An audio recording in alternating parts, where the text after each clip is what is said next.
And thank you all for coming out on this Super Bowl Sunday day. I know you can't wait to get back. That's a joke. I think we're in our 5th year of doing this series here in Portsmouth. And we're fortunate enough to be in our 2nd year of taking the Tea Talks around the state as well. So our Tea Talks, you guys are our testing ground for which ones we take statewide. So thank you for being here, for being an integral part of this series, for being willing to come together as community to dialogue around subjects that sometimes are thorny or difficult or unexpected. The series that we wanted to look at this year is why we believe the things that we believe, especially around race. And we've gathered people from all over in different segments to look at this. And today's first talk will explore through personal stories what some of those beliefs were and how some of these beliefs are disruptive. I'm eager to hear these stories, but we'll just go through some announcements and other stuff before we start. Our vision and mission is to share New Hampshire's Black history in order to create more inclusive communities today. We believe that through knowing this history, we can dialogue and understand better our past, where we are now, how we got to where we are now. In my own biased opinion, I think we've regressed, and hopefully through dialogue we can make better steps forward. The Tea Talks are a time for us to come together and really communicate. We find that in small groups, now we're not a small group here, but people, when you let your hair down and really are open to dialogue, change happens. We understand each other, we learn from each other, and we grow with each other. So in the tradition of sipping and having a conversation over a cup of tea, that's what we try to do here. So enjoy the cup of tea back there as we dialogue. And just some rules set up. I'll go over them really quickly. Be respectful. Our format is usually our panelists will present for about 10 minutes each, and then we really want to engage in dialogue, so most of the time is a communication between all of us around the issue that we bring forth today. So be respectful, listen, share the airtime so that everybody who wants to speak can get a chance to. Focus on the idea, not the person. Be present. If we're all present and engaged in this dialogue, we have a much better conversation. Be crisp. Get to your point quickly, again. Be open-minded. We may hear things that we don't agree with or are not part of our belief system. And we just ask you to be open. We never know where and when a new idea will enter into our heart. So if we're open, it gives it more of a chance to. Confidentiality, what happens at Temple Israel stays at Temple Israel. Unless you're sharing about the Black Heritage Trail, then please do so.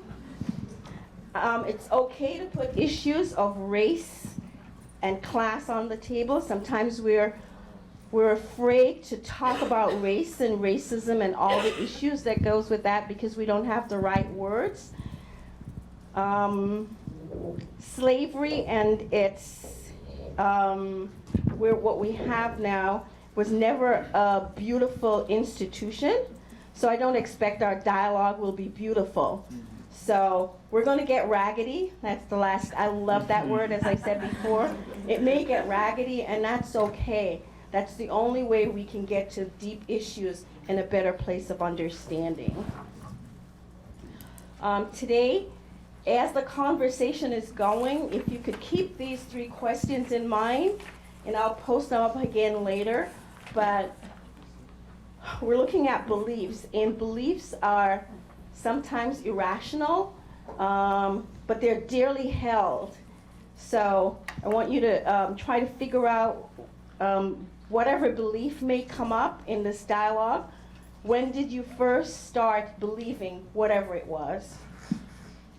And that issue, have you ever talked about it with anyone? And if so, what happened? And the last question of things for you to think about is, what would it mean if you changed your mind on that issue, and who would it affect? So I'll put these back up, but as the dialogue continues, if we think about that, and we'll get a chance to dialogue with each other at the end on these if you want to. And without much ado, I'm going to pass it over to our panelists. I won't read their bio because we've given them like 10 minutes each to talk. We'll start off with Chris Matthews, and then Janine Jacques will go next, and then Eric Shildage. Shilga. But don't worry, it's okay. Say it any way you want. Shilga. Wrong and strong. Okay. Not all the time. But we'll pass it on over to our group, and I also want to thank Temple Israel for giving us the space. I want to thank all our volunteers, and there are tons of them who helped to bring this together. And they know they had to do this in like 1 week because I was on vacation. And but they were amazing, so I thank all of you. If you could just give them a round of applause, I really appreciate it. And without that, I'm going to pass it on over to Chris. Here you go. Thank you, thank you, thank you. So, Jerry, is someone timing me for my 10 minutes? Okay. I get excited sometimes, so thank you so much for having me today and for allowing me the opportunity to just kind of speak my truth and to tell my story. I'm from Strawberry Plains, Tennessee. It's as country as it sounds. I grew up on a pig farm. I was fortunate that my grandparents, who were originally from Mobile, Alabama, purchased 40 acres in Strawberry Plains, Tennessee, and started this pig farm. My grandmother had 14 kids. My father's the oldest. I was the first grandchild, oldest grandson. So many of my aunts and uncles were literally just like 1, 2, 3 years apart. So it's more of like this brother-sister relationship. And for me, growing up in that very kind of large, extended family, I honestly felt and thought that everyone had the same experience, right? I did not realize we didn't have much because I always ate every night. I didn't realize that we were quote unquote poor. I didn't realize that I was black. I was just me. I got up, I went to school. The school was in one building. Elementary was on the first floor, middle school was the second floor, and high school was the third floor. So it was a very tight-knit community. And then I decided I wanted to go to college, and I was the first one in my family to go to college, and ended up going to the University of Delaware. And at that moment was the moment that my beliefs, as I knew them, really kind of shook me. And it happened freshman year. I had a roommate that was from Pennsylvania that was on the lacrosse team. We got along great.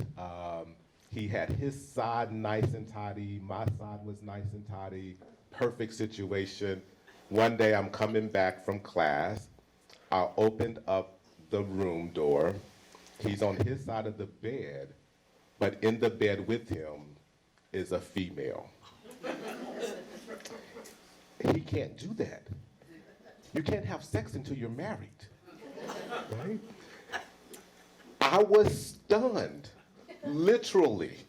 And I'm standing there and I'm like, I'm gonna have to tell him, like, he can't do that. Like, literally, you cannot do that, right? And so he kind of peeks up out of the blankets and he's like, hey, cuz, what's up? And I'm like, Sean, like, you can't do this. Like, you really can't do this. And he's like looking at me with like this like confusion on his face. And he was like, yeah, I should have gave you word. I'm sorry, my bad, my bad. And I was like, no, like you can't, right?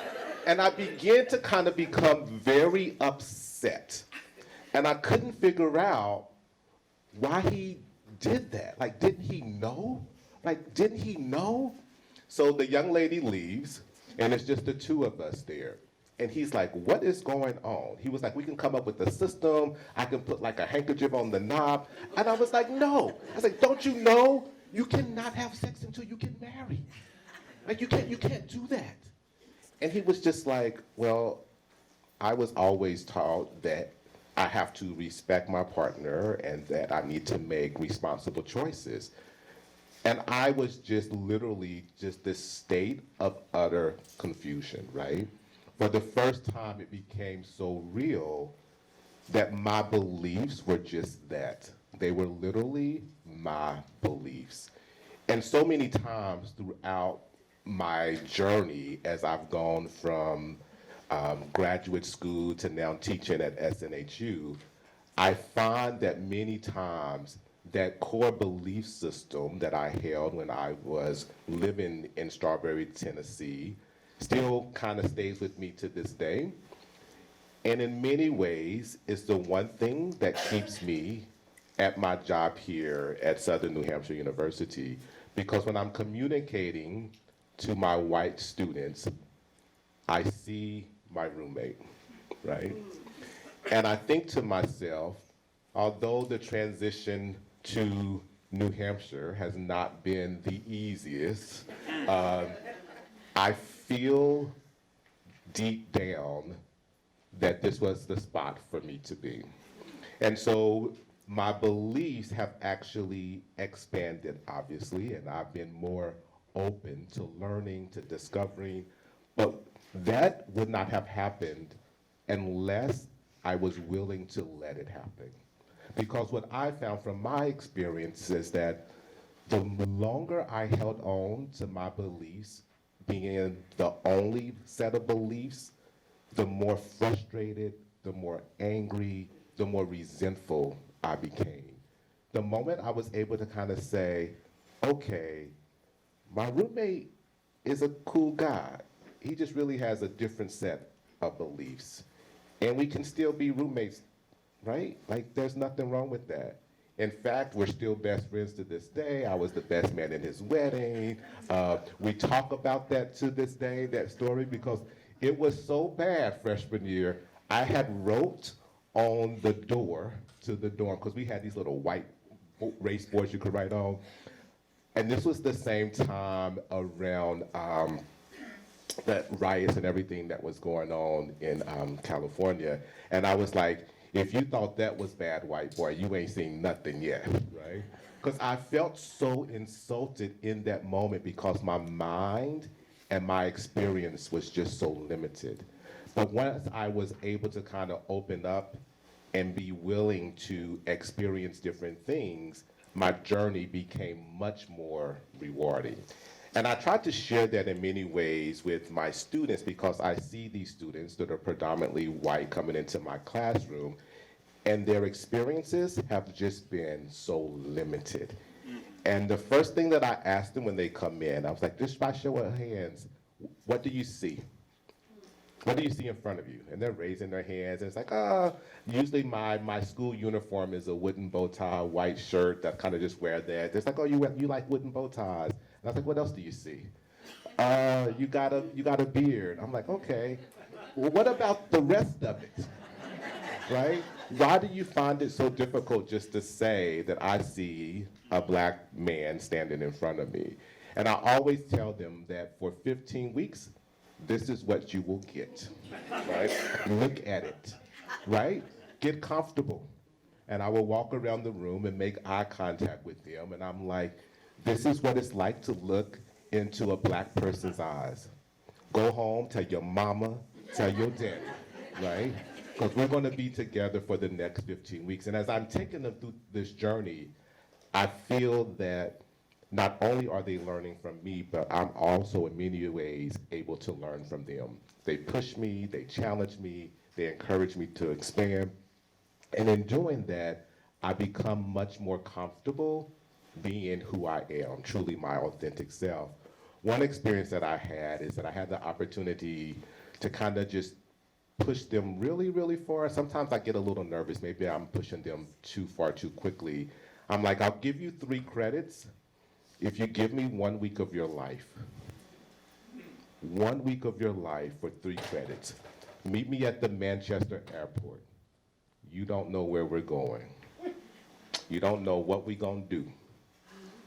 Are you willing to really make yourself that uncomfortable? And what was surprising was that the students' response was definitely overwhelming. The parent response was not. Right? I had so many calls, and I teach grown people. They're in their 20s, right? They can smoke cigarettes, well, most of them can. They can drink alcohol, they're grown. And I'm receiving so many phone calls from their parents explaining and expressing, is it safe? Where are you taking them? So I did open up and tell the parents that I was taking them to Chicago because they were just so concerned. I was like, I'm taking to Chicago. The whole trip has been vetted by the university. We're going to be staying at actually the residence hall of DePaul University, so it's a very safe space. We're going to be on a college campus just in Chicago. One mother was literally, I do not want my daughter to go because of the killings that's taking place in Chicago. And the young lady really, really wanted to go, but was having to deal with the beliefs that her mother was expressing and kind of pushing on her. And so for me, just providing the opportunity for these young minds, these young peoples to actually see the world differently, I feel has had a positive impact on my work and makes me feel that what I'm doing, I'm actually doing for a reason, right? When I go back home to Tennessee, so I'm very fortunate that the women in my family live long and fruitful lives. My great-grandmothers did not pass until I had graduated college. So every time I go back home to the pig farm, my goal is to change their beliefs. So on that note, I will pass it over.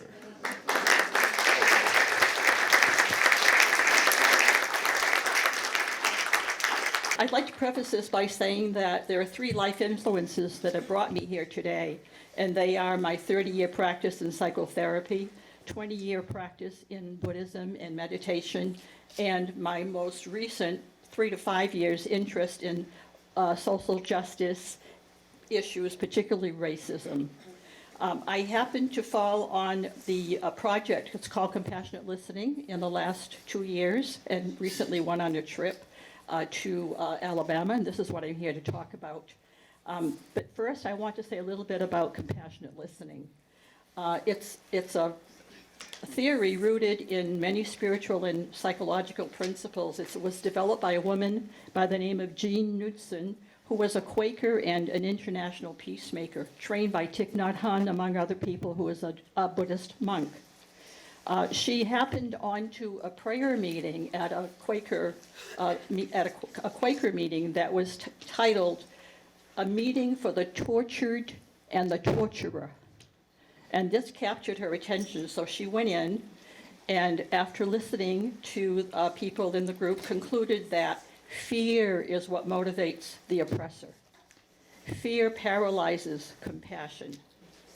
We dehumanize the other whom we don't know. We construct group identities that prevent us from feeling empathy and compassion for those outside our group. Every act of violence comes from an unhealed wound. What is not resolved is projected onto the other. We harden our hearts with fear, with anger. So compassionate listening believes that opening one's heart and the heart of others can change the world one person at a time. It melts defenses. It melts hearts. Quality of listening creates a safe container. It frees people to express themselves and to go to the level of their deep concerns. It also entails listening deeply to the needs and suffering of others, respecting their opinions and feelings, and putting aside judgments. It empowers people and can lead to understanding, insight, and healing. and to people finding meaning in their lives and in their suffering. And that is what leads into my talk. So briefly, this was early January, and I went with a delegation of 25 people and 3 leaders. We went to 3 cities in Alabama and in Atlanta as well. We went to the Martin Luther King Center. What was required of us is that we have a genuine interest in the experience, the hopes, the dreams, and the humanity of all people that we meet across racial, class, and political divides. And our purpose was to engage in our own self-reflection about our biases, conscious and unconscious. Also to bring the healing gift of compassionate listening to the people we encountered. We interviewed about 8 civil rights icons, and we also interviewed people who were considered right-wing conservatives. I won't talk about those today. I'm more here to talk about the civil rights icons and to share some of my observations and reactions. And briefly, because I know I need to move on quickly.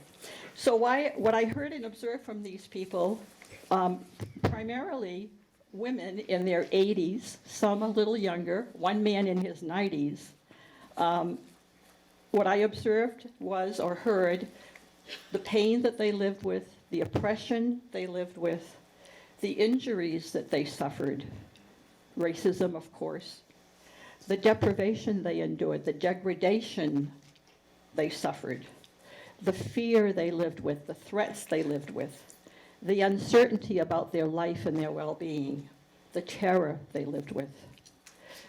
I also heard very clearly and very strongly about their faith in God, their hope, their optimism, their humility, the confidence. I heard self-determination. These people, primarily women, but a man as well, expressed a strong sense of self. I know, as one said, I know who I am. I know I'm worthy. I know God loves me. They also showed resilience, strong family values, and the capacity to forgive. There was no inkling of any anger coming from any of them. The capacity to forgive was very evident. And their welcoming us was beautiful. So I move on from that to my other experience, which was visiting many civil rights centers. Too many to mention, so I'm going to focus on primarily the National Memorial for Peace and Justice, and I also went to the Legacy Museum, both of which were founded by Brian Stevenson with the Equal Justice Initiative, and some of you have probably read his book, Just Mercy, or recently seen the movie. I'll be quoting from him in one moment. So briefly, the National Memorial for Peace and Justice, and yes, Jerry Ann, you can put that up now. It's, as some of you know, is dedicated to the legacy of Black people terrorized by lynching, humiliated by segregation and Jim Crow, and burdened with the presumption of guilt and police violence. It's a 6-acre site. It uses sculpture, art, literature, and design to contextualize racial terror and oppression. More than 4,000 African American men, women, and children were lynched between 1877 and 1950. Thousands more were never documented.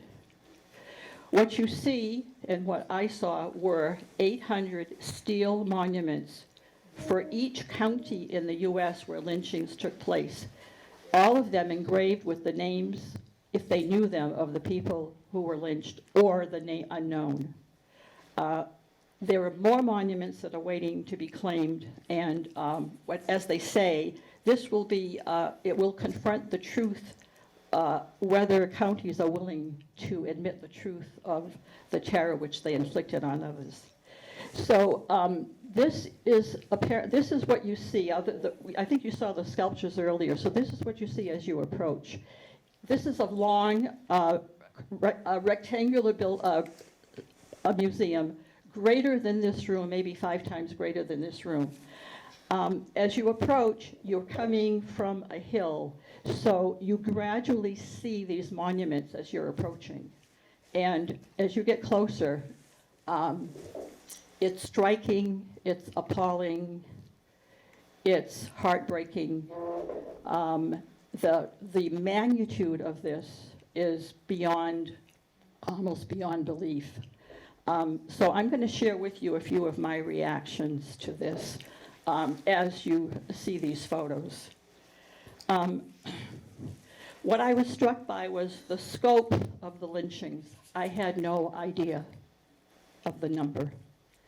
I was struck by the cruelty, the sadism of people who could perform such deeds. I felt shock, I felt horror, incredulity. I was struck by the dehumanization of people. I was overwhelmed. I felt that I was witnessing mass murder, genocide, and it went on, and I walked on in silence. There were a group of us there. Most of us walked in silence. I felt that I was grieving. I felt that I was at a funeral. I was in touch with the losses, the loss of a race, the loss of people of worth, the loss for the families, struck by the idea of annihilating people based on a construct, race. Nothing more or nothing less. And done to aggrandize another race, the white race. I was speechless, and as I walked through this lynching museum and saw endless numbers of what I considered caskets, it looked like hanging caskets. What came to my mind as soon as I approached was these two words: I'm sorry. And I kept repeating. It just came naturally. I'm sorry. I am so sorry. And I think I was apologizing for myself. I was apologizing for my race. I was apologizing for the harm, the destruction. I can't find words now, even as I go on. What came to me at some point was that no matter how many times I say I'm sorry, I cannot say it enough to address every person who was lynched, let alone the families, the children, the community who endured these losses. We could never say I'm sorry enough.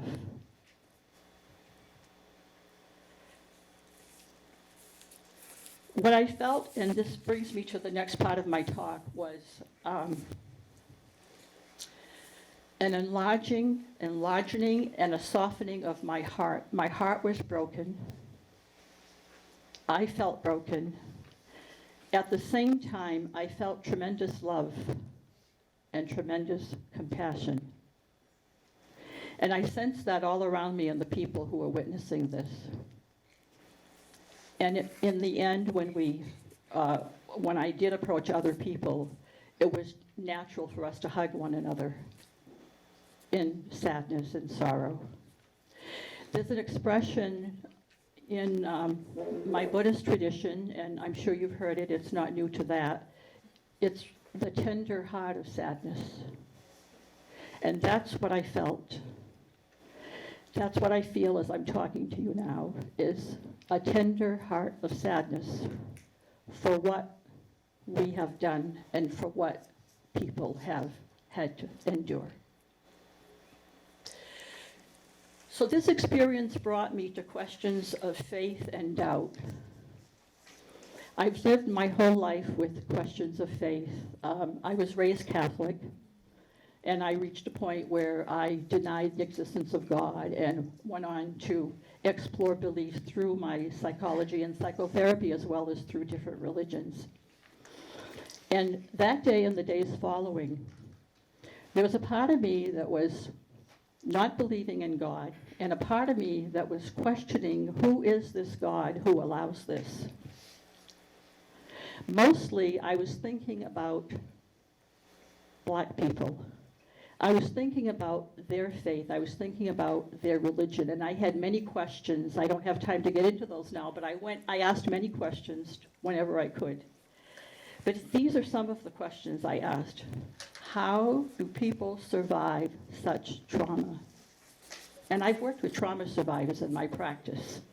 This is very different. How do people live on with hope? What's the motivation to live on? How can people believe in God? Did they doubt God? Who is this God who allows this kind of suffering?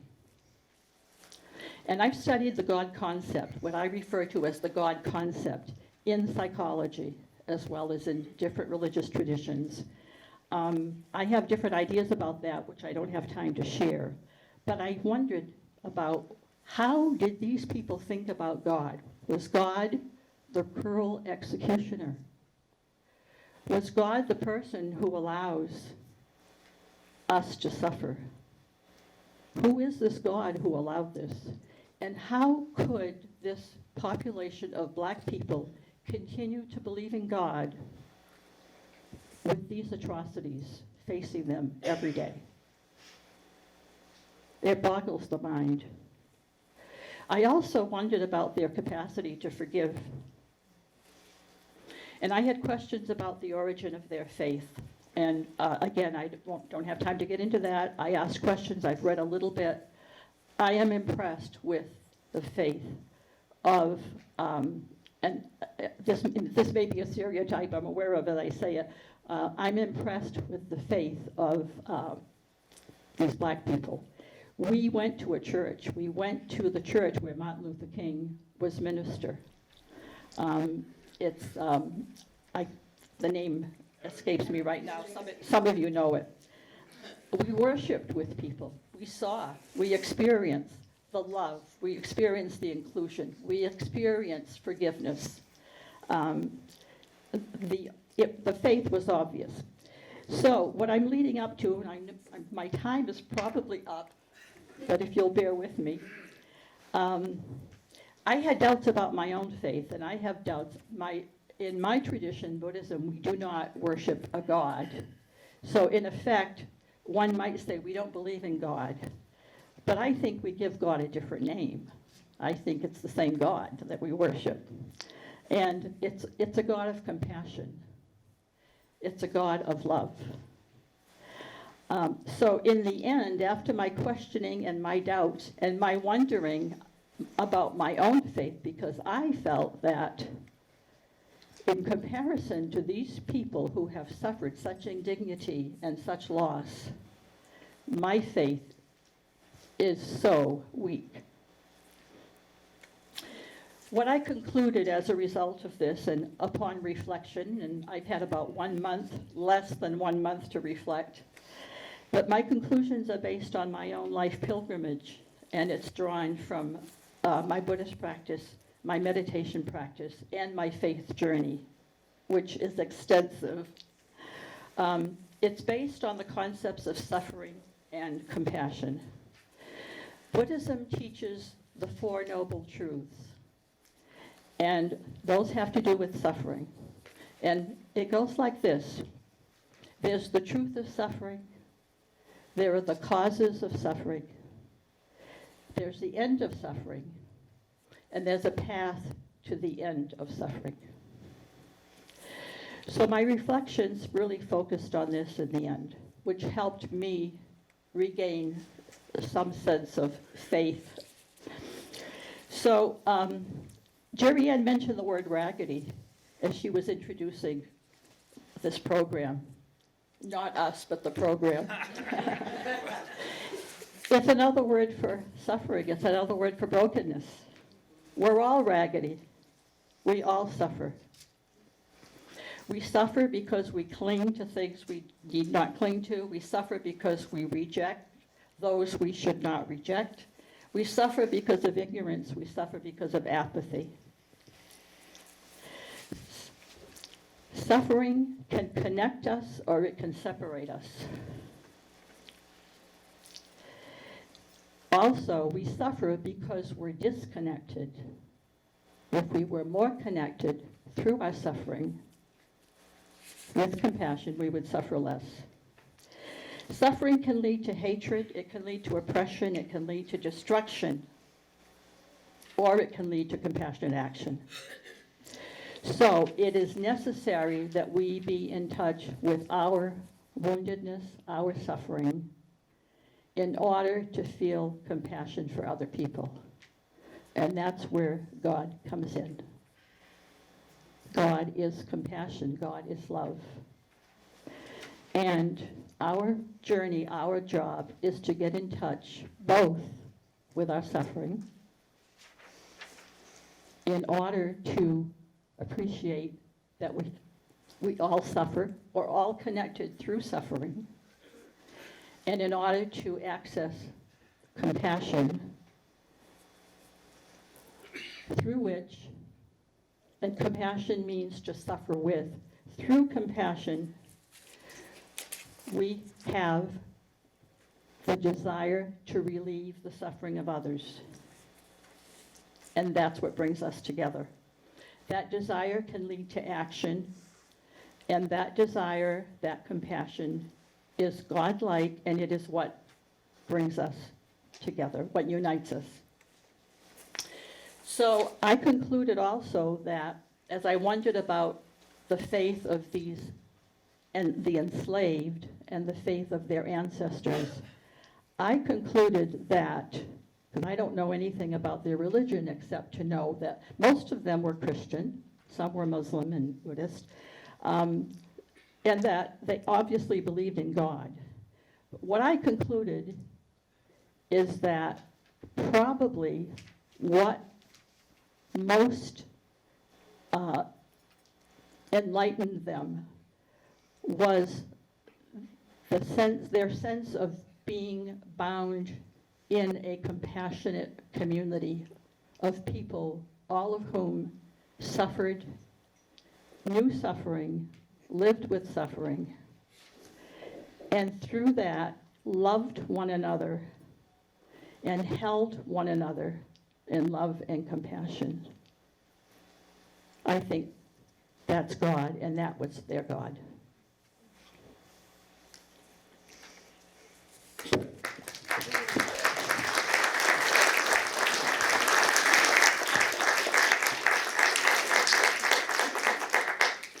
Thank you so much, Chris and Janine and Jerry Ann, for welcoming us here today in the Black Heritage Trail. This is a really incredible dialogue.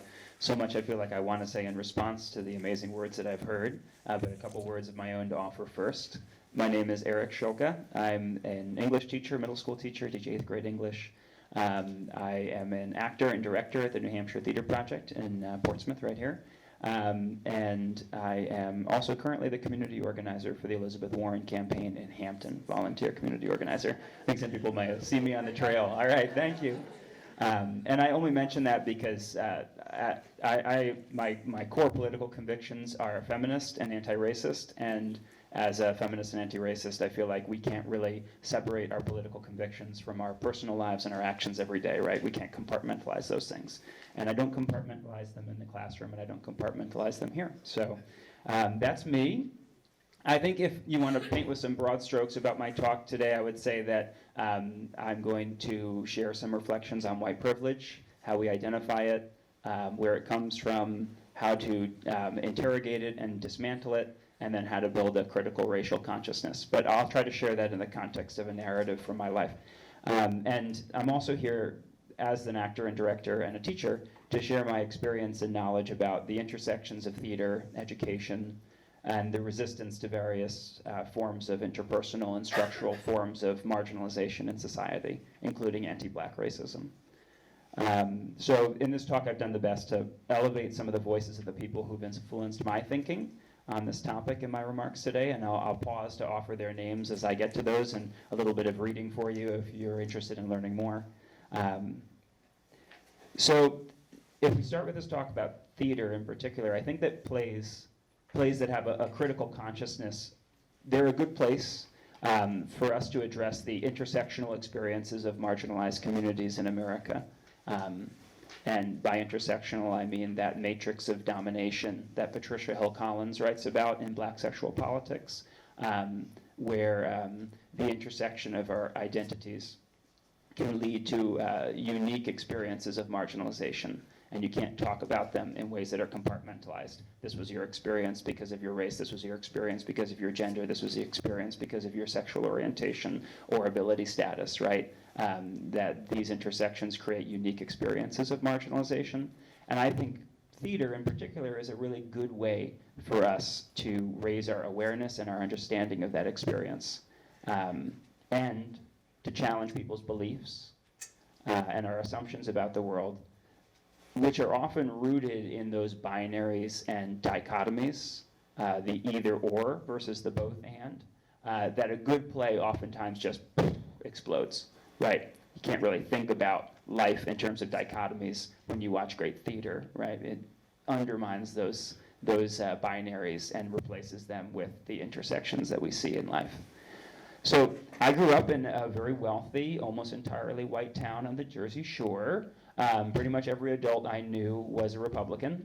And I will say the story about that one, I carried this kid off of Mount Washington on like a weekend Columbus Day trip when we were not doing the right thing and it got dark and it started raining and it was October and he twisted his ankle. So I carried this kid down to like the hut, Mount Washington. So it turns out, I learned the other day, his dad is on Donald Trump's defense team. So I don't know what you think I should have done with him. That was his son. We can't hold him for the sins of the father. But that's the town where I grew up. So there you go. That's where what's going on there. So my mom did give me a really profound distrust of authority and some vaguely liberal politics. But I didn't really get much else in terms of a critical consciousness when it came to historical and contemporary dimensions of racism and discrimination. And looking back, in particular, I am really, really shocked by the just inadequacy of my school's curriculum when it came to historical and contemporary structural racism and inequality in America. I'm a public school teacher now, and I will tell you that it's really not much better.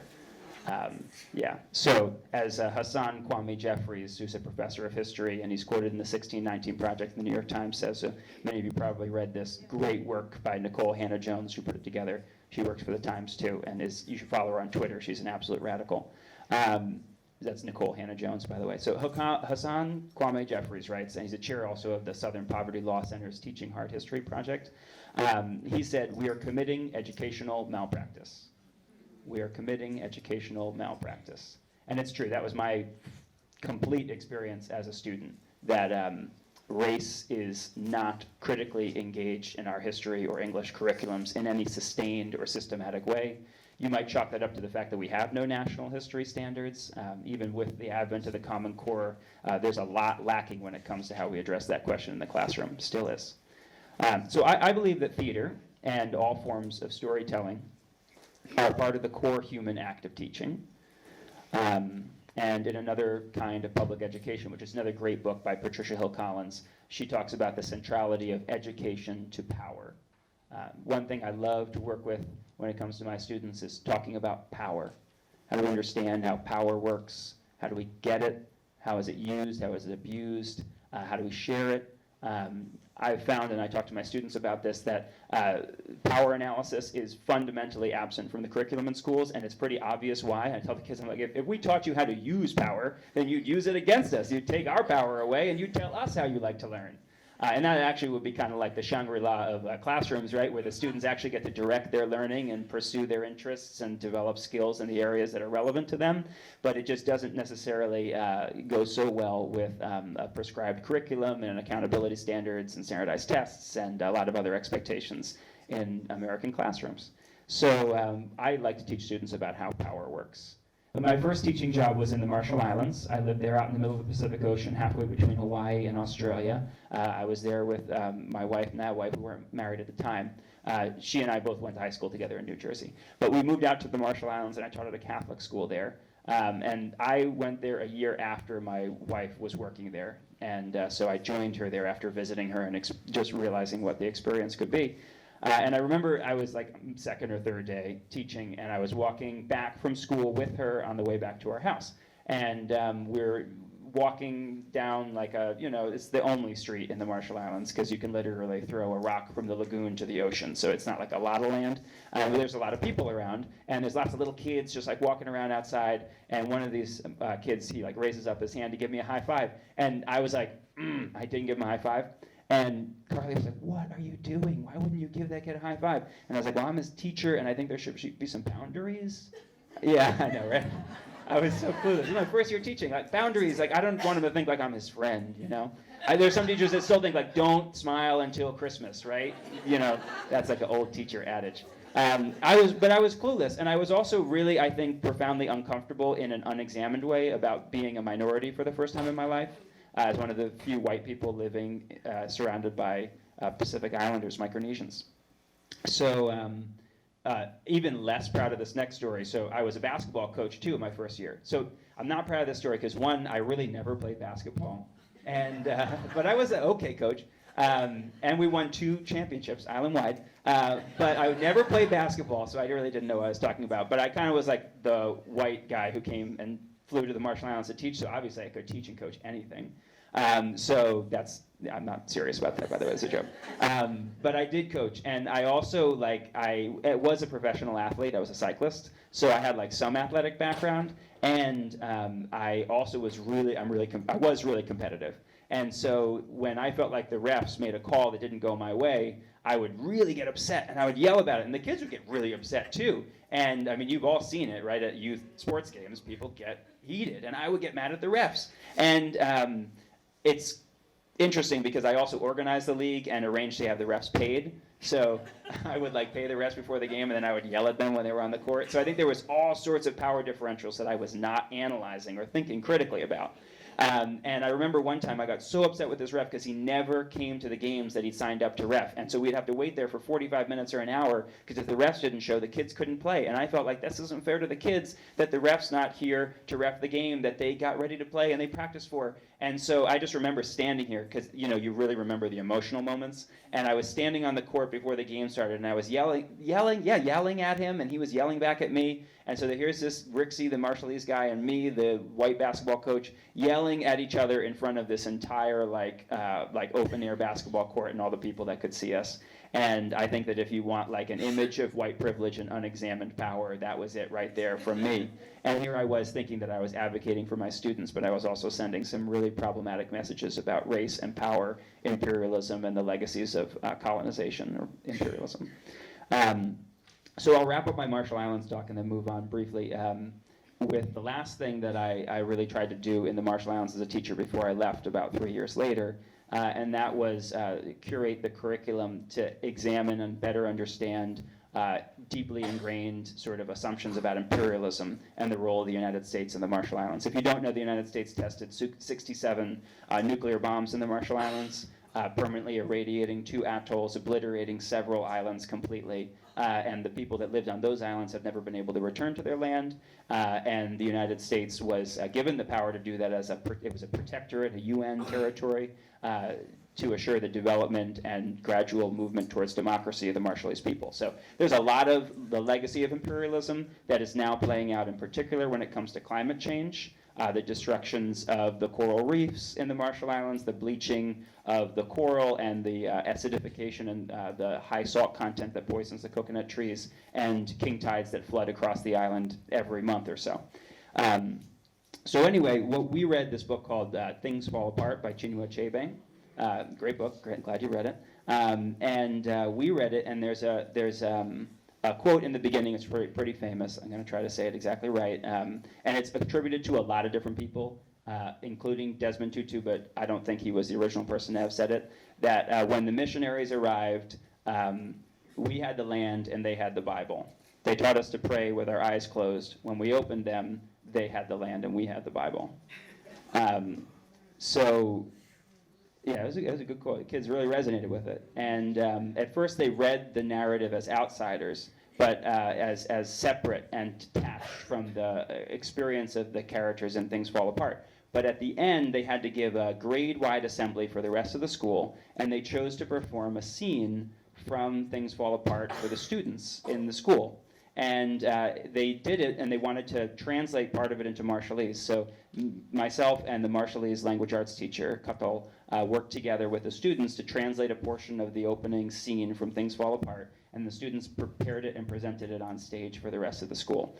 And at the end, they stood up, Catholic school, remember, and they read that quote that I just shared with you in English and in Marshallese to the entire student body after performing the skit from the opening of the novel. And for me, that was sort of like the culmination of that journey from unexamined privilege to trying to center the experience of marginalized people and give them the space and opportunity to turn their learning into action and use it to accomplish something that was in and of itself subversive and liberatory. So when I came back from the Marshall Islands, I moved to Boston, taught at a charter school there, and worked there for 5 years. And while I was there, and that's a complicated experience in charter schools. But while I was there, I worked with my colleague and co-teacher, Nadia Leeden, who was of Haitian descent and grew up in Fall River. And she and I, in the wake of the Ferguson, the killing of Michael Brown and the incidents in Ferguson that followed, the uprisings in Ferguson, we designed a curriculum that introduced students in our English class to African American or Black short fiction, and we read books about by Ann Petrie. Ann Petrie is really undertaught in schools. She wrote In Darkness and Confusion. She was also the first Black woman to be a best-selling author in the United States. Wrote a book called The Street. It's fantastic. Ann Petrie, Annpetry, definitely worth a read. She wrote that short story In Darkness and Confusion about a riot or urban uprising in Harlem in 1934 when a Black soldier was shot by a white police officer. We read Toni Morrison's Recitatif. This is the only short story that Toni Morrison ever wrote, and it's a really fascinating meditation on race, privilege, and identity. And we read Richard Wright and Alice Walker as well. So the idea behind that curriculum was to give our students in this diverse school, some students were white students whose parents had been against busing in the mid-'70s in Boston and South Boston. And some of the students were Black students, Latino students, Latinx students, children of immigrants. And we used this unit to broach difficult conversations about race and racism. And we began the unit by interrogating the question of race in a historical context. And I think that's, without going into too much more detail, I think the fundamental takeaway from that, which is that theater and literature are incredible pathways into lived experiences of people who are different from you or I, right? And powerful, but made all the more powerful when taught in conjunction with a critical examination of the historical context in which those stories take place, right? You don't want to walk away from a work of fiction or a work of literature or a play thinking that these experiences were somehow isolated incidents unmoored from the historical context in which they occurred. So a responsible English teacher, a responsible director, a responsible actor is going to do their part to unpack the historical dynamics at play within the work of art in which they're working with. So moving on, I want to speed ahead a little bit here. I'm not sure anyone here went to our performance of The Niceties with Jen and Malika. Yeah, great show. It was wonderful. I saw it too.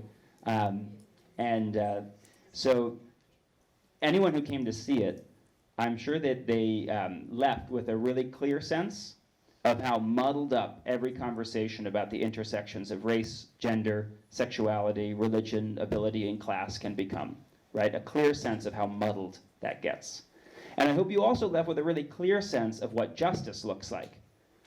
And that disconnect, right, to both understand the muddled up nature of these conversations, but also carry with you that clear sense of justice and purpose, I think that nuance and that clarity, that's what those explosive plays that I talked about earlier can really do. So I think now, as I'm moving on to my close, that one of the things that we should ask ourselves, right, whether we're thinking about our roles as teachers and storytellers, actors and directors, whatever it is that we do, and we all do those things, right?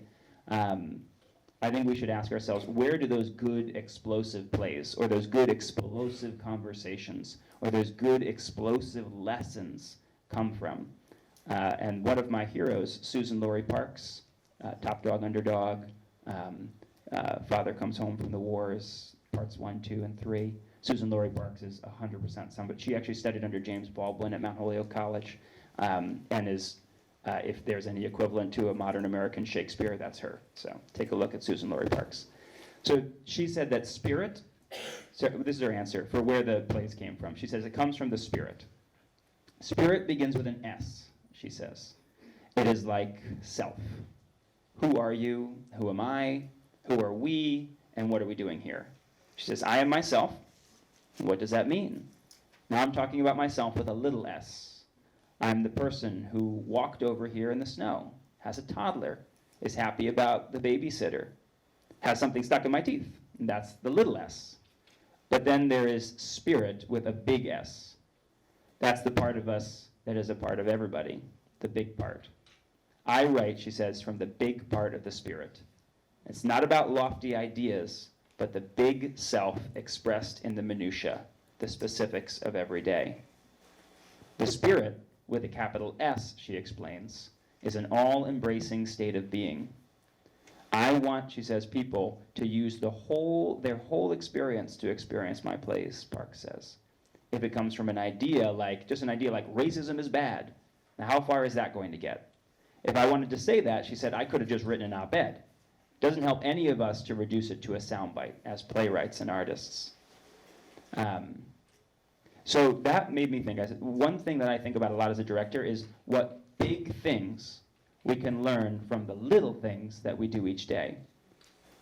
I read once that someone, I forget their name, they had a great fortune to watch from the wings as the amazing Elaine May. Have everyone seen Elaine May? The founders of one of the pioneers of American improv and one of our greatest directors and compatriot of Mike Nichols. So Elaine May was performing in a Broadway show over the course of a long run. And there was a scene in it where she was supposed to be preparing some food and she was supposed to be eating. So every time she did the scene, she did it a little differently. And every time she did it, she brought this spark of spontaneity and life to the performance. And I think it's that attention to the mundane and the everyday that clues people in that they're experiencing something truly human. And this is where I kind of make the connection between thinking about that historical context, right, and the big sort of picture of racism, structural inequality in America and marginalization, right, the big sort of trends in history that we learn about, and the magic of the great play and the great conversation to explode the binaries. So it's the mundane and everyday that clues people in that they're experiencing something human. And this forms the foundation for that transcendent experience you have when you left the niceties, right, when you were watching it. It shifts belief, and it challenges assumptions. It marries that everyday action, right, like what it looked like for Elaine May to eat or prepare that food, or if anyone was watching as Malika was working her phone in the niceties, right, and you thought to yourself, like, that looks just like someone using a phone, right? And you didn't even think about it because it just seemed so natural.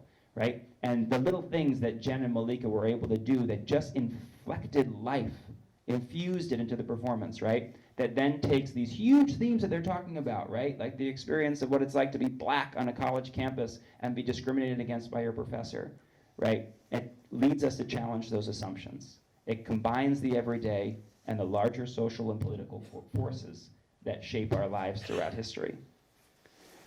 So and I thought about this a lot in what you were just saying. We're the legacy of our history.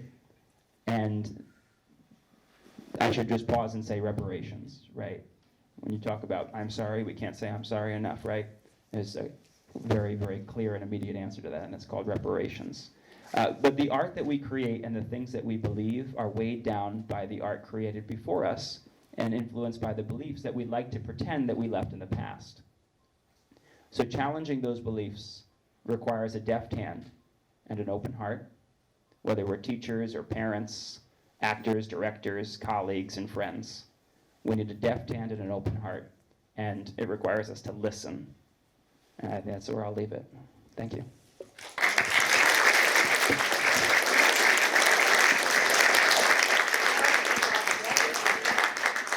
Well, thank our panel so much for starting us off, and I'm sure you've got questions. We can get right into dialogue. Anybody wants to start? Sorry. My question was related to the compassionate listening. You mentioned how in that journey that you took there, you used the word quality listening. Can you distinguish for me between the difference between quality listening versus active listening?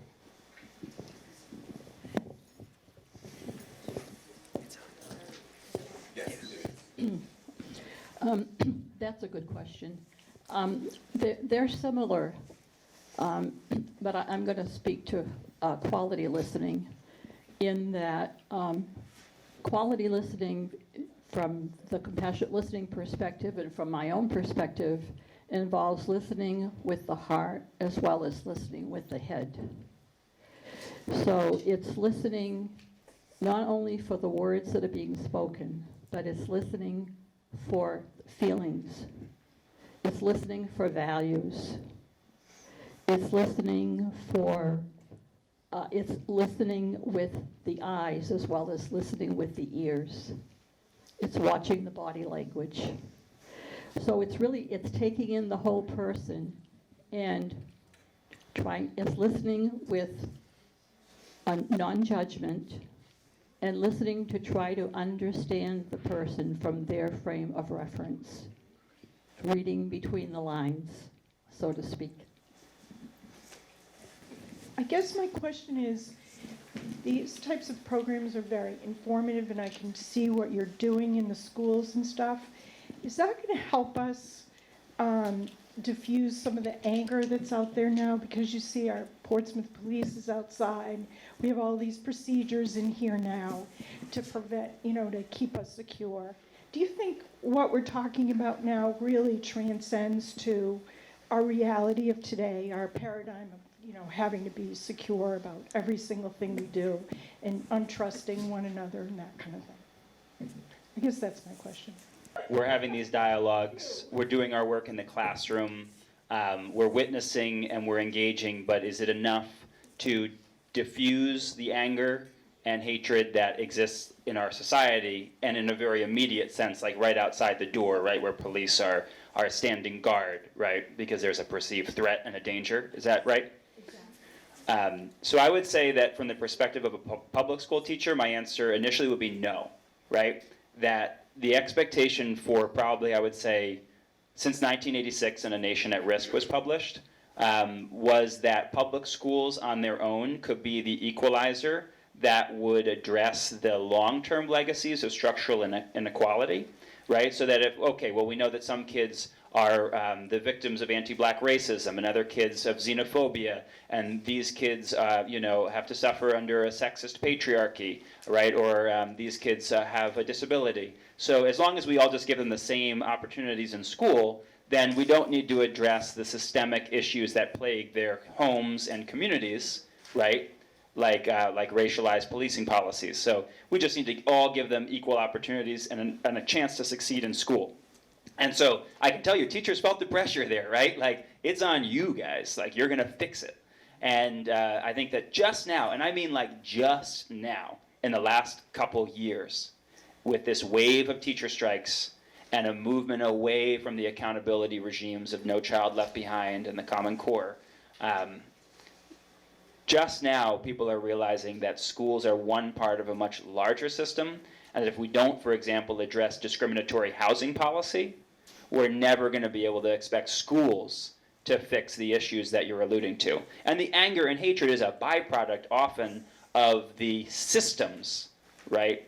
The racism and inequality and sexism that's baked into the systems that structure something like home ownership, for example. So no, I don't think the conversations in and of themselves are enough. We need to understand how power works, and we need to take political action, right? And if we don't address policy and we don't address politics, then no amount of conversation will deliver us to the point that I feel like you and I want to get. So, Dr. King said that when he started his work, that legislation would help to change this. And we did get legislation to help to change, racialized issues. But that didn't happen. So how do you actually get to the heart of the issue?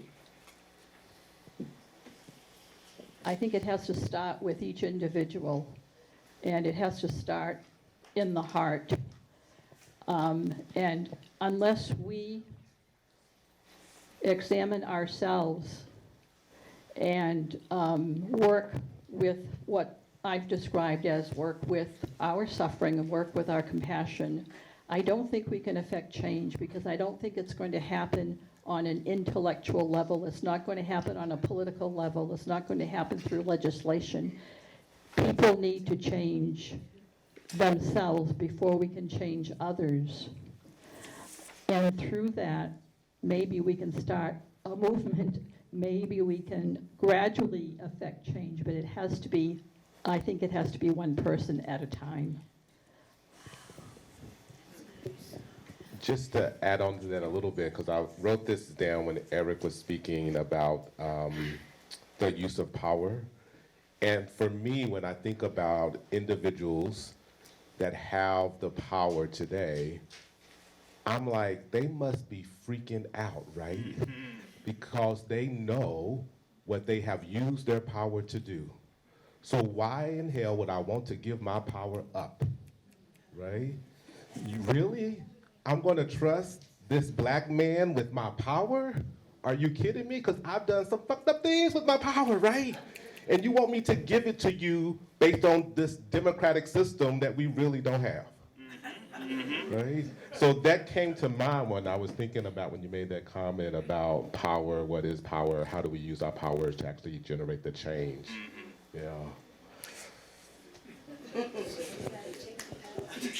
Yeah, I'd like to add to that I think we all know that we need to dismantle the white supremacist culture, and we need to remove all the white supremacists from politics and from decision-making. That's not going to happen overnight. But I do think that we definitely need to put more black people in power and more women in power, so that we can bring more heart to politics. And I think just to marry those two ideas, that social movements, I think Marshall Gans is another person to look into. Marshall Gans was a right-hand man to Cesar Chavez in the grape workers' strikes and United Farm Workers. So Marshall Gans is an organizing guru, and he talked about the only thing that really has ever changed the status quo in America, it's not legislation, right? It's two things. It's war and social movements. So let's take war off the table, right, because none of us want that. But social movements, right, were what pushed for that legislation, much of which, like the Voting Rights Act, has since been dismantled, right? So we got to think about the fact that we fought for things that we won, and then we lost them. Advisor of mine from college is a labor historian, Annalise Orlek, and she talks about how organized labor is literally in the worst position it has ever been in 100 years, right? So it has not, the moral arc of the universe is long, and it bends towards justice, but also like bends up and down in all sorts of ways on the way. So I think to marry those things, social movements will change society and change laws, and social movements also change hearts, right? Because it's people coming together, meeting people, and when you find your people, your heart will change too. It goes together. Thank you. This comes more as a comment than a question, and circling back to, things that all three of you have said, thank you so much for such an amazing start to the Tea Talks this year. This has just been fabulous. Thank you. And Janine, I want to circle back to something you said about I'm sorry. And I think the older I get, the more often I spend in my head saying I'm sorry. There's all kinds of things I feel such regret about. And I'm able to kind of face that regret now in a way that I maybe didn't, maybe in a more self-righteous way at another time in my life. But And who knows, I may still be in that self-righteous place. It's a chest every day. But when you were talking about I'm Sorry, this is a really great book for reflecting on I'm sorry, the work that we all have to do in this country and here in the Seacoast. And it's a Lenten project that was started by the Episcopal Diocese of New Hampshire 2 years ago. And what they came to us for, they gave the trail a grant to write 40 stories that they could then pair with 40 prayers.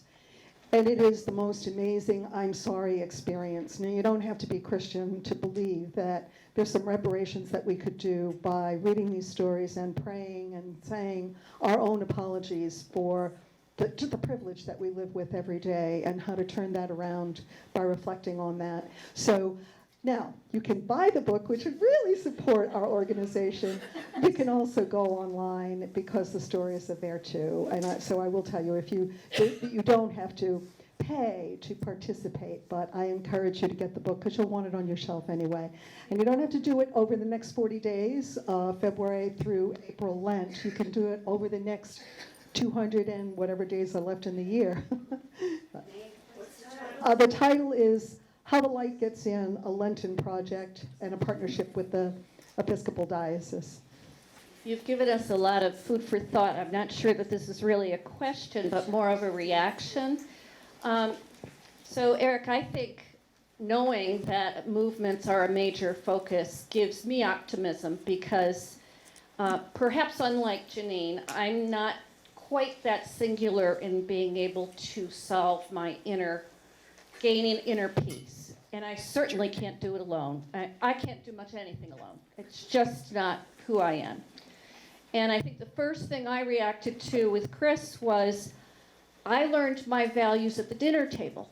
That was our place. And we had a family that had discussion at the dinner table. So many of my values were formed there. They then become challenged when you move out, whenever that happens. You know, maybe for families that aren't very intact, it happens very young. But I was lucky. And so I probably explored in college. So my question becomes, how do we ensure that those who are rigid at 12 and 16 and beyond from their values don't get stuck there? Maybe that's compassionate listening. But in reality, the place I'm at right now, in order to remain optimistic, is aligning with social movements for that change. Going for the legislation again and again. I know there's power out there. I hate some of it. I know they're winning, but I'm not going to let them.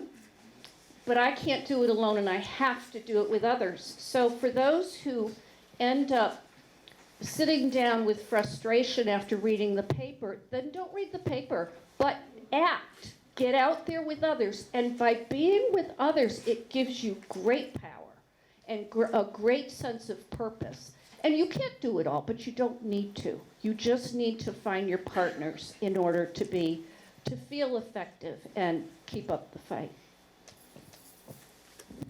I was wondering if Chris could speak for a moment to that, that comment about the kitchen table and learning values and how you help your students unlearn some of those values, right? Instantly, a story came to mind. I'm the director of the university's honors program, and all graduating seniors have to do an honors thesis.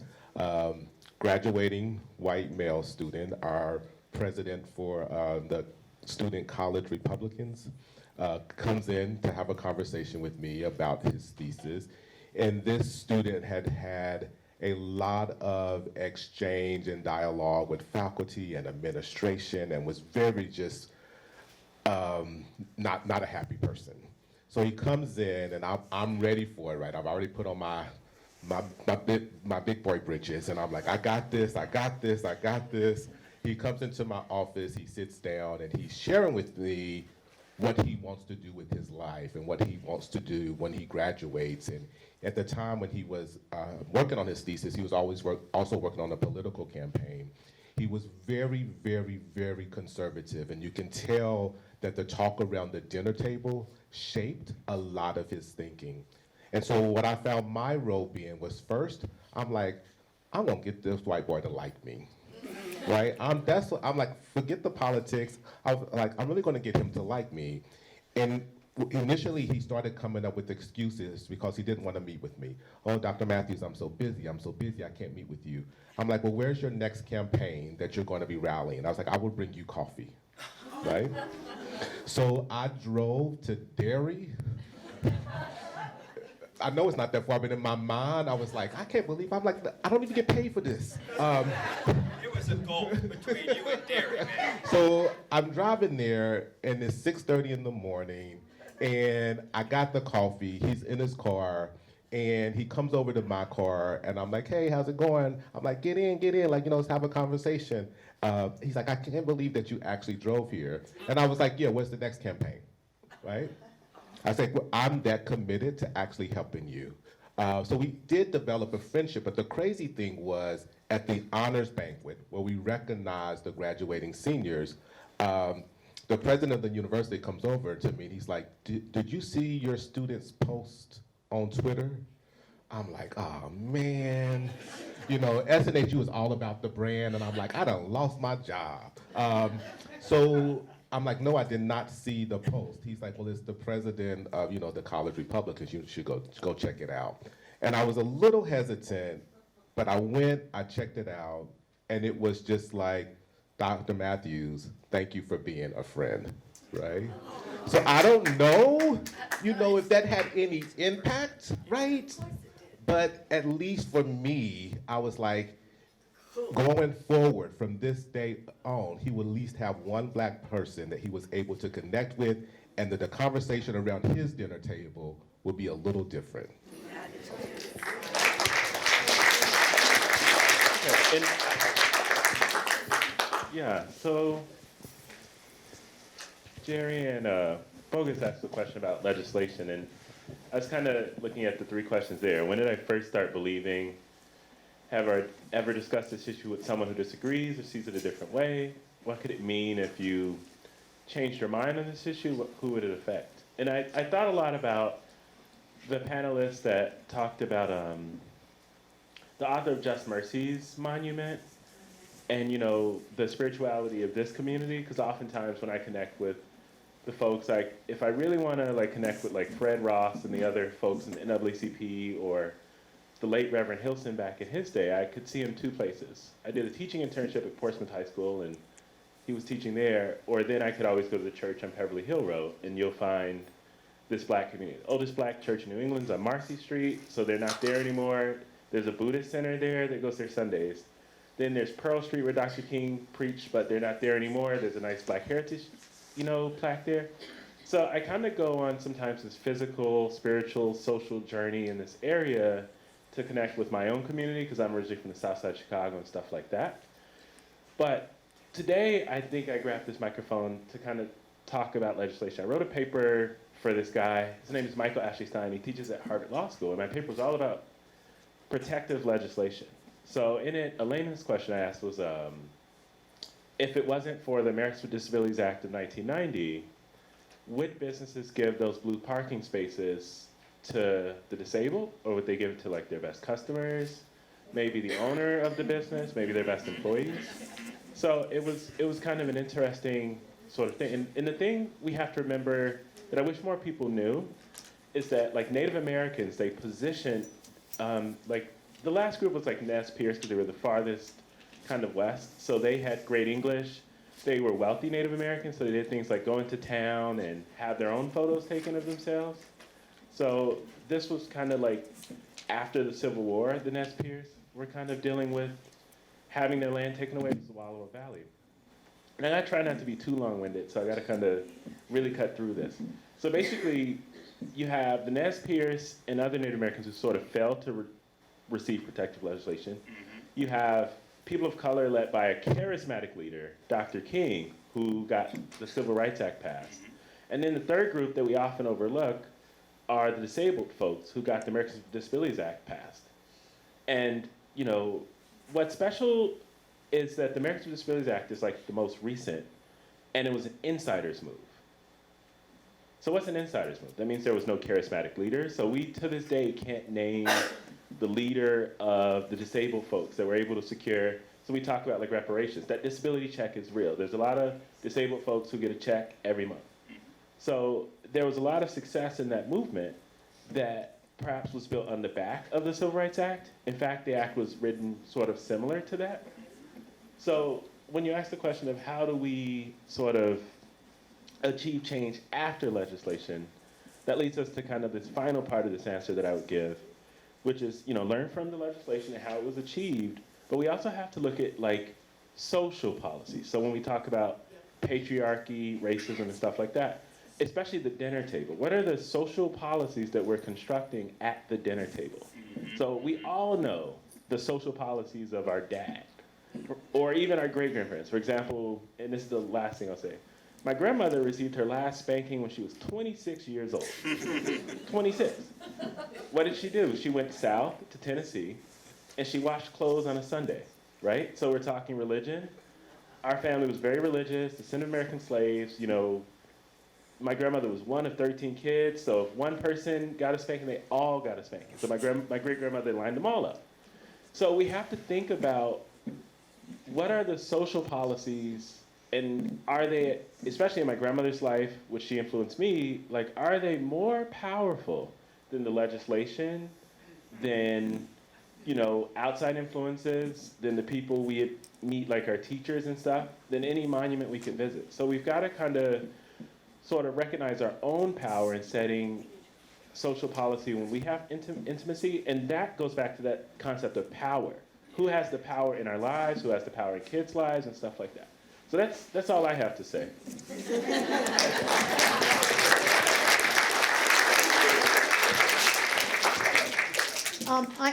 That's what I've been thinking about also, is those questions up there. And one thing is, everybody should go see Ragtime at the Rep Theater.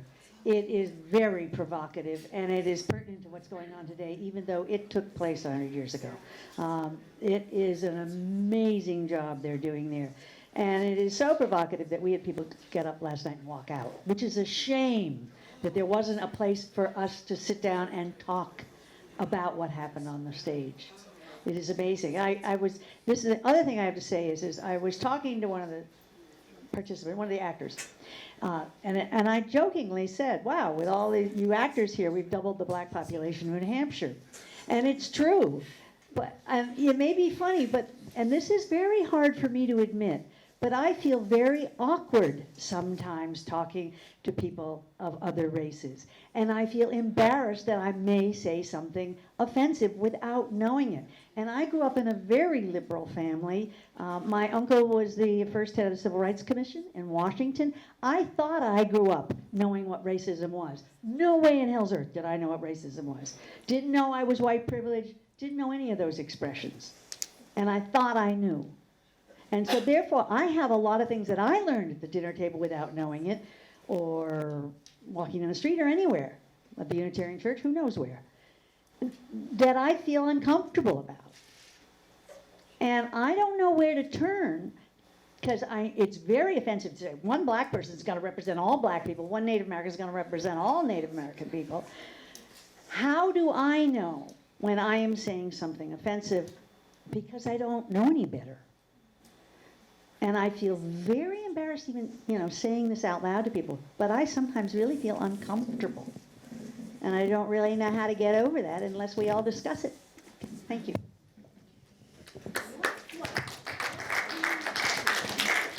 I'd like to respond to that, if I may. I share your concerns, and I often worry about offending someone.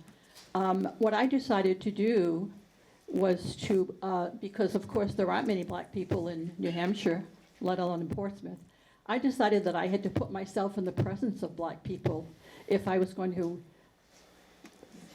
practice talking with them, if I was going to become more comfortable, and if I was going to stretch myself.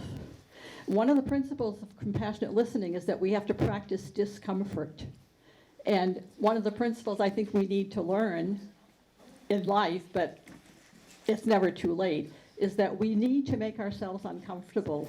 Otherwise, we won't learn the lessons. We need to make mistakes, and hopefully somebody will correct us or somebody will let us know if we've offended them. So practice discomfort. And I was thinking about that, the comment about like the whiteness of New Hampshire, and there's a lot of ways in which like our state's racial composition and our blind spots and our practicing of erasure when it comes to the lives of people of color has widespread social impacts across the United States. So like think about our first in the nation status in our primary. So I had a buddy of mine on Twitter, we happen to support the same presidential candidate, and he's out in Pittsburgh and he's black. And he said, man, why are all those people in your state cool with this other presidential candidate who has absolutely no support among the black community and has a super problematic track record when it comes to his leadership in the context in which he worked? Like, how is it okay with those people? Because don't they know that also black people are going to vote in the election and they're not going to like him? And I was like, you don't realize, for most of the people in the state, you don't exist, right? Like, they don't see you because you're black. And so, and I've had conversations with people in my family who were like, that mayor in New York City, he is a really great mayor. I was like, well, you should think about stop and frisk, right? You should think about what Rikers is like, right, as the most violent prison in the United States. But you know what? He doesn't, because the experiences of those people, of black people and brown people in America, do not exist for him. They are erased from his vision, right? So I think one of the greatest privileges and dangers that go along with whiteness is the privilege to erase entire peoples from your frame of reference. And it's the invisible man, right? This is not a new idea. So I just think we got to think about that too. We live in a very white state, and we have very particular responsibilities, and the choices we make have a widespread and disparate impact on the rest of the country. But I just have to answer to this part of seeing people of color. I don't know if we could ask a black person in here if they've ever felt totally invisible in any environment. I know sometimes when I'm crossing the street, I know people don't see me. They don't, because they choose not to see, And walking on the street, you walk on a sidewalk, they don't see you. They'll bump into you and expect you to move. They don't see you. So it's not that we're not here. Maybe we need to start looking. Amen. I had a question for Janine. You said you went to Alabama for the compassionate listening, and that you were introduced to civil rights icons and far-right conservatives. And I wonder if you have any stories about talking to what we're labeling far-right conservatives, cases in which you had to question your beliefs and you learned something more about your beliefs in those conversations. I didn't hear the last part of your question. Cases in which? You had to question your beliefs, or you learned something about your beliefs, because that was a case where you were really talking to someone who was different. Okay, thank you. Actually, I would have to admit that I learned more about my implicit biases regarding people, white men in the South, and their beliefs and their politics. I didn't learn anything about their faith beliefs. Nothing comes to mind, and I didn't think about it later. And I don't believe anyone talked about those. I don't know if that answers your question. I'm just, that's where we have an opportunity to learn a lot more, Yeah, is yeah. really listening to people who are Exactly. quite a bit different from us, and there is a lot to Yeah, be learned. yeah. I heard other things, but I did not hear about their faith.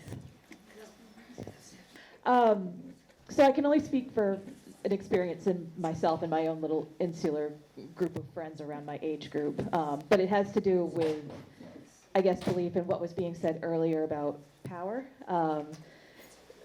Many of us have, and again, it's an echo chamber. We all have similar beliefs. We all support the same candidate. We're all extremely hopeless about the state of the world and where it's going. We try, but we don't really truly believe that we have any power to affect change. What was the moment for you the moment or the event, or how did you realize that you had that ability, that you could believe that you had the ability to affect something. Because I feel like that's one of the things holding us back from actually enacting real power, enacting real change, is just a lot of people I see in my peer circle. We want it to happen, but we don't think it can. We don't see how to get our foot in the door.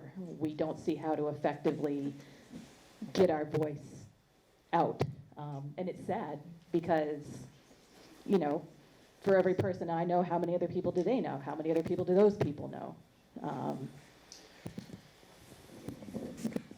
You got to organize. You know, I mean, for me, it happened when I was a senior at Dartmouth, and Jim Young Kim was the president, and he wanted to cut the budget by $100 million, and he was going to do it on the backs of the staff, right? He was going to lay off or cut benefits for painters and custodians, and the lowest paid workers at the college were going to suffer the greatest cuts. And he promised faculty, we're not going to touch any pay or hours, and students, nothing will affect the student experience. It'll only be back of the house staff, he said, that'll be affected. And we're like, what back of the house staff are you talking about? Those are people, and they're part of our community. And so I definitely grew up with a sense that like my voice mattered and I was special. And I think my mom, like particularly with the boys that she was raising when I was one of 6, really ingrained that into my head. But that wasn't the power that would help anybody in that situation, right? What I learned how to do was organize, and I learned how little my voice mattered in the context of a movement, and how much more I could do if I centered myself inside of that movement as opposed to at the head of it, right? And so now I like to tell my students that I have, like Liam Neeson voice, a very particular set of skills, you know, taken. And the very particular set of skills is I know how to organize, right? It's not actually just a thing that people wake up and learn how to do. It's not like Rosa Parks got tired one day and sat down on the bus because it was a long day at work. No, she was a seasoned and trained activist who went to the Highlander Folk School and learned from the best, right? And then she had a career, right, investigating and getting justice for rape victims in the South, right? So for black women who've been raped. So you have to develop your particular set of skills, and there are people around you in your community who know how to do it, right? You have to find the organizers, and you have to learn from them and listen. And once you have that particular set of skills and you find your people, oh, life is full of hope, and you will develop a really strong optimism bias, I promise. We have a son who is now 54 years old, but as a little kid, we were living in Florida, and he went to a school, and he was in kindergarten, and he talked about this kid in his class he couldn't stand, and we had a carpool going up to this school he was in. It was sort of a kind of a progressive-looking and sounding place, and there was a little boy in the car that had grown up in the South, and he finally said to me, I kept saying, what color shirt did he have? How could you identify him? And the little kid said, oh, he's the little colored boy. And I said, oh, really? And that's the one that my son didn't like. Okay, so I thought, he didn't even know the kid was black. Couldn't describe the kid to me. He just didn't like the kid. Then we moved to Concord, Massachusetts. He went to first grade, and he talked about this kid, his favorite kid in the class, all the time. And the two of them were a little bit full of it. But they played chess and checkers, and I think we were both fairly bright, drove the teacher crazy. Well, it turned out that the little boy came to our house with his mom and his grandmother, and it turned out the little boy was black. And I don't think, again, he even thought about the color. I don't think that kids even are aware of it unless they're taught it at home. And I'm not saying we're wonderful or great or anyway. I just realized that was what was happening. In regard to something else about being the only person, you've talked about that, being the only black person in a white situation. That son spent time in Kenya when he was at Middlebury College. He did that in his junior year. And he lived with a black family there, and in the city. and he had to take the little boy, he loves little kids, and this little boy to school every day on the bus, and everybody else was black. And he said it was the first time in his life he knew what it was to be to be representing a whole race, and he realized in that sense what it was like for black people in our country. I thought those were our own personal experiences. Thank you very much for all you've done today. And you, Jerry Ann is the best. Jerry Ann? Quick question. I'm wondering if you have any other thoughts about how we get people of power to give up that power or to change other than through social uprising. Is there something else? Run for office. So the first thing that comes to mind is really this sense of being able to make connections, right?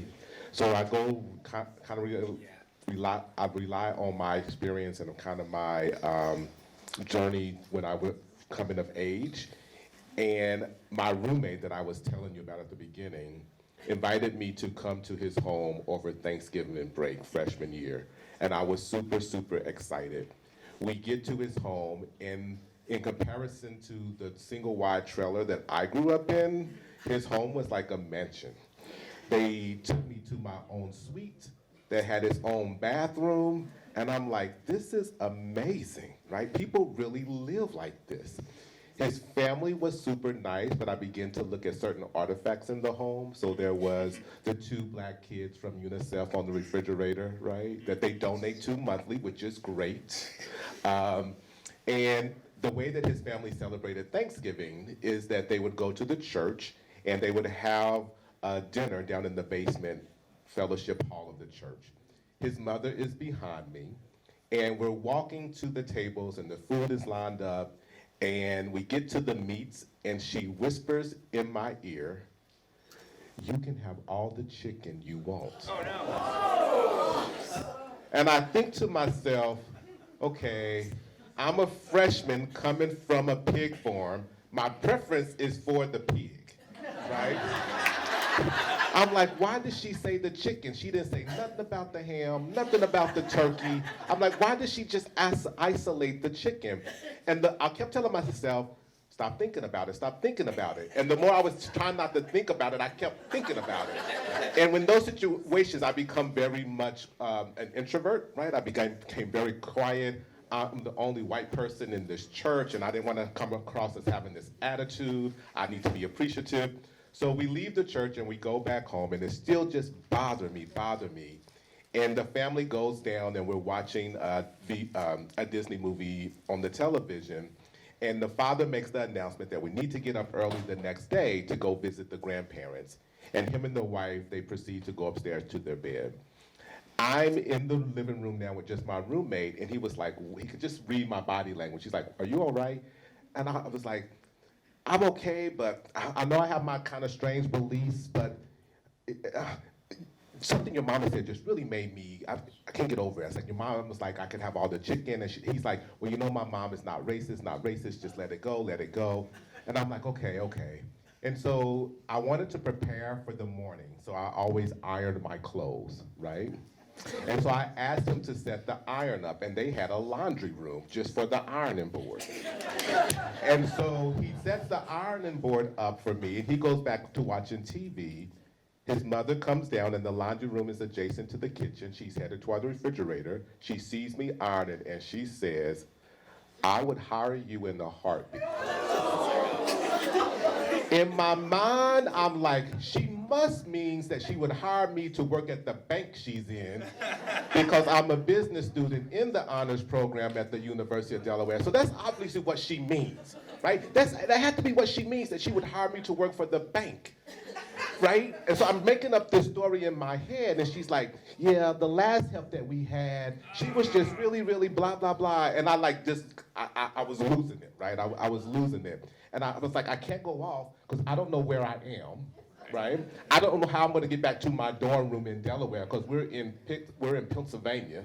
And I'm like, I can't say anything. And she wasn't like being negative, but she, in that moment, in that context, she had all the power, right? All I could do was call home. And at this day and age that we had the landlines, right? So the phone was in the kitchen, and I asked if I could use the phone to call home. So I call home, and my mom answers it, and mom have that sense, so instantly she knew something was up. What's wrong? And I was like, blah, blah, blah, and she did this. My mom was like, put Mrs. Zentz on the phone. I was like, Mom, I don't want you to talk to her. I just need to vent. Like, I just want to get it out. I'll be back in the dorm in 2 days. Put Mrs. Zentz on the phone. Mrs. Zentz had gone back upstairs, and I yell up the steps. I'm like, Mrs. Zentz, if you don't mind, my mom would like to talk to you. I wait for her to answer. I put the phone back down. I go in the living room where my roommate is, and he's like, what is going on? And I was like, I think I might be going back home today. Right? I'm not really sure. About 10 minutes goes by, Mrs. Zentz comes down, and she's like, I just had the most wonderful conversation with your mother. I want to apologize for offending you. Your mother has invited us to come to your home next Thanksgiving. I'm like, I know the hell my mama didn't. I was like, we can't. So I'm processing all of this, right, in my mind, but I can't figure it out. And it turned out to be a wonderful, wonderful friendship that we've developed over the years. Mrs. Zentz actually calls me more than my mother does now. But when you come to have the conversation around individuals that have the power or have the control in the current situation, you really have to give them the opportunity to just release it. And the reason that they don't is because they're scared. They really are. They truly are. They really want to help you. They do, right? But they're just scared. And the reason they're scared, no one's helped them. And so in those situations, what I find that's helpful, what I'm always trying to communicate to my students is that when you see me walking around campus, I don't want you to feel intimidated by this, right? I've been going to the Y, I've been working out, you know, I got a trainer and everything, and I know how this can be intimidating at times, right? But if you're willing just to have a conversation and you're willing to come up with me and embrace me and to get to know me, there's an easier chance that that power will kind of come from you to me and we actually can work together. But it is a process. That's a long answer to the question that you asked, but thank you.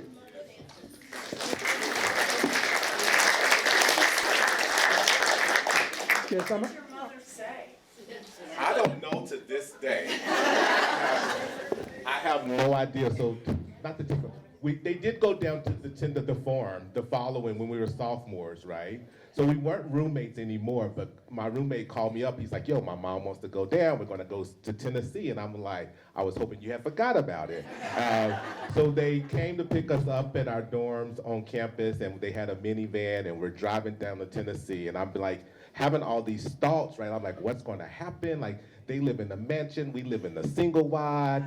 They're going to be sleeping on the pull-out sofa. We only got one bathroom. I'm like, this is going to be crazy. And the way that my family celebrates Thanksgiving is that everybody goes up to the big house, which is where my grandmother lives. And so we're walking up the hill to my grandmother's, and we get in. Mrs. Zentz is behind me. My grandmother comes out and she says, is this the white woman want you to be her maid? I was like, I had shared the story with my grandmother, but I didn't have any idea that she would kind of approach it that way. So she grabs Mrs. Zentz. Mrs. Zentz becomes like, she's completely embarrassed, she's turning red. And my grandmother's like, come on over here, baby, we love everybody, right? So we have Thanksgiving dinner there, and Mrs. Zentz comes up to me. She's like, would you mind just giving me a tour of the farm, just walking me around, right? And we go outside, we're walking around, and she's grabbing me by my arm, and we stop, and she says, I just want you to know, I get it. That was all I needed to hear. It's kind of sealed our friendship from that moment on, but I have no idea what my mother said to her. What we do know is that his mother and grandmother used their power, and they used it very gently. Yes, I was born and cradled Catholic, and I was an altar boy through high school, my parochial high school. And one day I just said, wait a minute, we have a lot of statues in the church. And all the statues of Jesus was a white, blue-eyed European. But that can't be true. It can't be true. And I just wondered why that was. And I'm waking up white.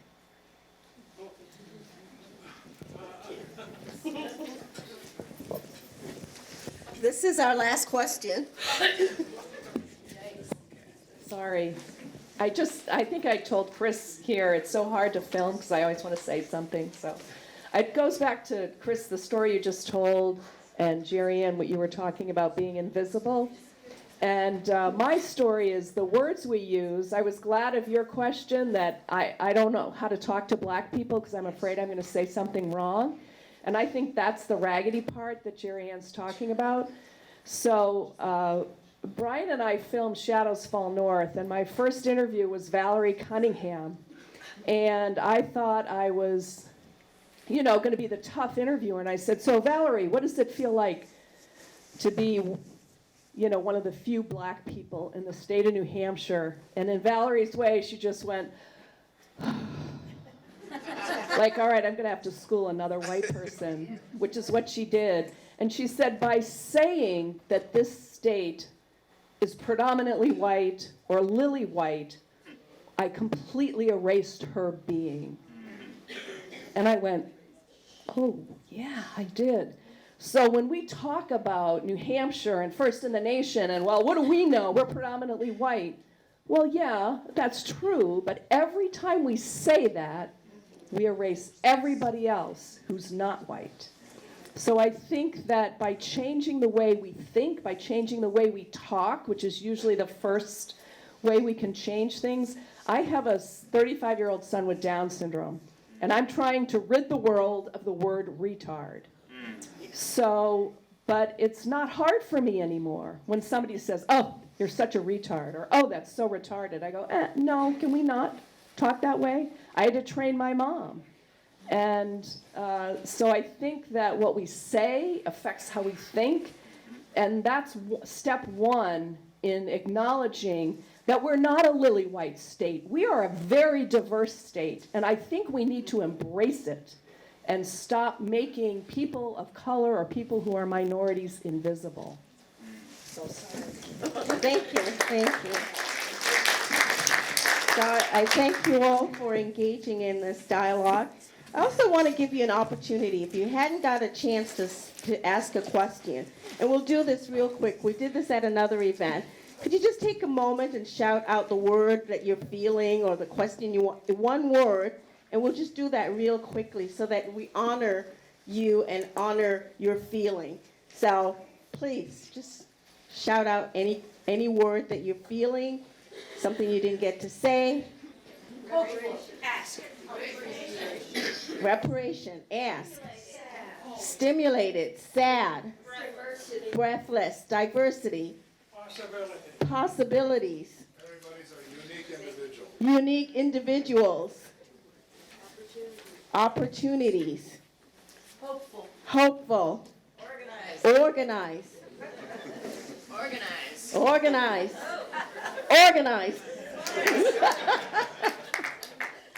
Well, thank you so much. Vote.